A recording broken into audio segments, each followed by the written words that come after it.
അസാധ്യമായ ഒരു ചികിത്സകനാണ് സൂര്യൻ എന്ന് പറയുന്നത്. ഞാൻ വയനാട്ടിൽ നിന്ന് ഇങ്ങോട്ട് പോരാൻ എന്താ കാരണം? കൊയിലാണ്ടി വയനാട്ടിനേക്കാളും മനോഹരമായിട്ടുള്ള ഒരു സ്ഥലമൊന്നുമല്ല.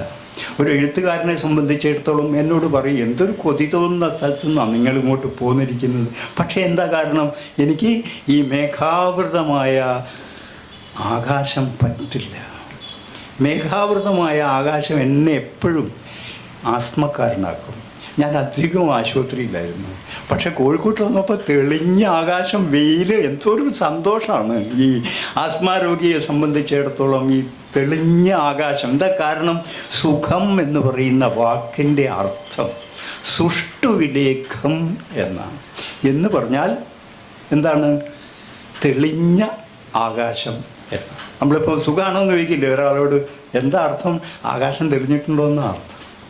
അതാണ് അക്ഷരാർത്ഥത്തിലർത്ഥം. അപ്പോൾ ഇങ്ങനെ തെളിഞ്ഞ ആകാശമുള്ള ഒരു നാട്ടിലേക്ക് വന്നതാണ് ഞാൻ. പിന്നെ എനിക്ക് മടങ്ങി പോകാൻ കഴിഞ്ഞിട്ടില്ല. പോയാലോ ചൊര ഇറങ്ങി കഴിയുമ്പോൾ തുമ്മാൻ തുടങ്ങി. പ്രസംഗത്തിനൊക്കെ പോയാൽ കുറച്ച് പ്രസംഗിക്കുമ്പോഴേക്ക് എന്തെങ്കിലും ഒരു സാധനമൊക്കെ വേണം.